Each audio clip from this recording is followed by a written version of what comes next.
London Square. Let's welcome Oakland City Councilmember Janani Ramachandran to Mornings on 2 to discuss perhaps the future of just one of the crown jewels in Oakland's, citywide landscape. Thanks for being with us. Thank you for having me. Now, like you phrased it, Jack London Square really is one of the jewels of Oakland. Gorgeous waterfront property, so much potential. Right. But one of the things that's limited that potential is a law called the Tidelands Trust. Right. And that's been around since 1852. So what the new law, SB 304, is doing is bringing the 1852 law into the 21st century to allow the port to develop more kinds of businesses. Because until then, really, the law says that businesses in Jack London Square have to be limited to fisheries, water-related commerce, and visitor services, not community services. Sort of like, that maritime thread had to run through everything that's happening in Jack London. This new SB 304 opens the door to,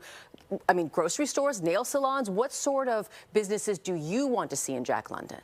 I want to see a mix of services, something that, we don't want to become a sterile waterfront. We don't want to just become a Pier 39 and a tourist hub. We want to have that Oakland spice and that character still there. So a mixture of services for the 6,000 plus residents that actually live in Jack London Square, like the grocery stores, and also things like more retail, more commerce, office space. I mean, you have these buildings that are, the entire square is about 60% vacant. So I think the possibilities are endless, but what I really want to see at the end of the day with a mix of all of this is more foot traffic, more festivals, more people being outside, because that's going to liven things up. Because every time I go there and see these gorgeous sunsets by the water, I'm like, why aren't more people here? I know. I think the same thing. I was actually walking through Jack London the other day with friends, and we saw the sign for the new Dave & Buster's. Right, we were actually walking to Plank to have lunch. So are you looking for more, entertainment-based, dining-based, or do we sort of need some of that bread and butter, like, maybe the nail salon I mentioned a minute ago?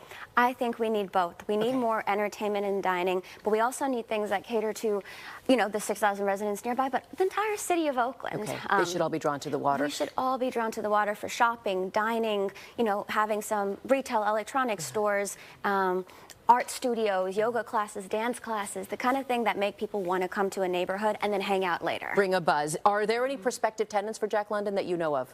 I know the port is working on having a number of meetings. Even though the law kicks off on January 1st, they've already started to set the stage for attracting a host of tenants. And, one thing that I do want to mention that I think will help be attractive to new businesses is a proposal that myself and my colleague, Councilmember Unger, put forward on the business tax incentive. So if this passes by voters next June, any new businesses of any size that come to any part of Oakland, including Jack London Square, will be able to get 1 to 3 years free of business licenses. Okay, a bit of a tax.